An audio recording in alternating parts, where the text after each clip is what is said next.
Iya, jadi di era 1983 sampai sekarang itu era client server itu pada komputasi client server itu sudah ada desktop maupun laptop yang disebut client terhubung dengan sebuah komputer server prima yang menyediakan berbagai layanan dan kemampuan bagi komputer klien yang memungkinkan organisasi bisnis untuk kemudian mendistribusikan pekerjaannya melalui serangkaian mesin yang lebih kecil dan hemat biaya ketimbang menggunakan sistem mainframe yang terpusat.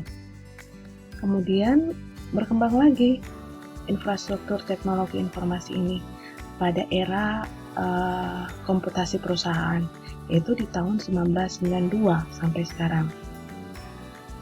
Nah, di era ini pada awal 1990-an itu banyak perusahaan beralih ke perangkat standar aplikasi dan jaringan yang memungkinkan mereka untuk mengintegrasikan jaringan dan aplikasi yang terpisah di dalam perusahaannya ke dalam infrastruktur yang terdapat dalam perusahaannya. Dengan semakin berkembangnya internet sebagai area komunikasi yang terpercaya sejak tahun 1995, organisasi bisnis mulai serius dalam menggunakan Transmission Control Protocol atau Internet Protocol untuk menggabungkan jaringan-jaringan mereka yang terpisah. Kemudian berkembang lagi nih infrastruktur teknologi informasi dari tahun 2000 sampai sekarang, di mana eranya itu adalah era komputasi cloud and mobile. Jadi di era komputasi cloud dan mobile ini, itu pertumbuhan kapasitas bandwidth internet telah mendorong model konfigurasi client server lebih maju menuju yang disebut dengan model cloud computing. Jadi di sini cloud computing ini mengacu komputasi yang menyediakan akses ke dalam sumber daya komputasi yang terintegrasi dan boleh dibagikan.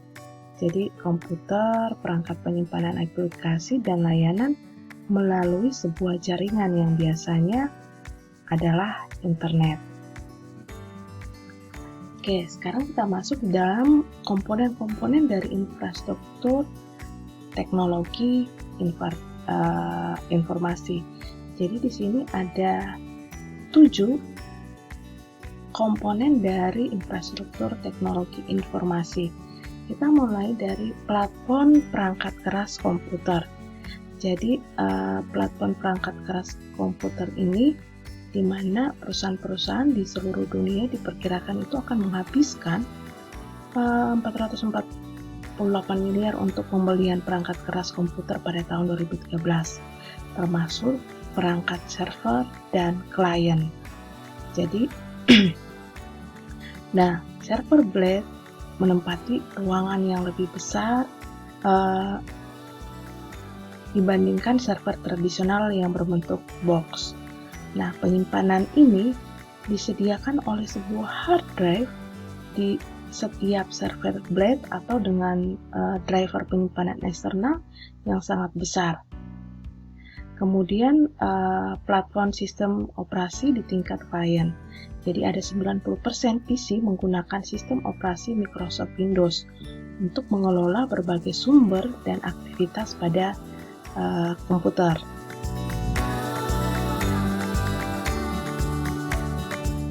Selanjutnya komponen aplikasi perangkat lunak perusahaan, di mana di dalam komponen aplikasi perangkat lunak ini itu menyediakan aplikasi perusahaan terbesar adalah itu SAP,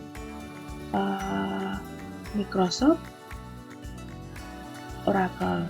Jadi di sini juga yang termasuk kategori ini adalah perangkat lunak kelas menengah yang disediakan oleh IBM dan Oracle. Kemudian kita masuk di komponen pengelolaan dan penyimpanan data. Jadi kalau kita berbicara mengenai komponen manajemen dan penyimpanan data, itu kita berbicara mengenai IBM, Oracle, dan ini ada beberapa bagian dari penyimpanan data. Kemudian komponen jaringan dan telekomunikasi. Di sini untuk berbicara mengenai komponen jaringan dan telekomunikasi kita berbicara NS, Win Server, Linux, Novell,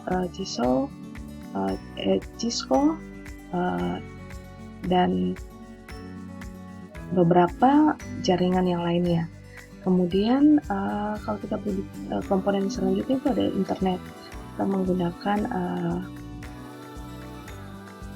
komponen-komponen yang menciptakan yang digunakan oleh ribuan perusahaan untuk mengumpulkan ribuan server yang digunakan untuk menjalankan kegiatan operasional internet mereka.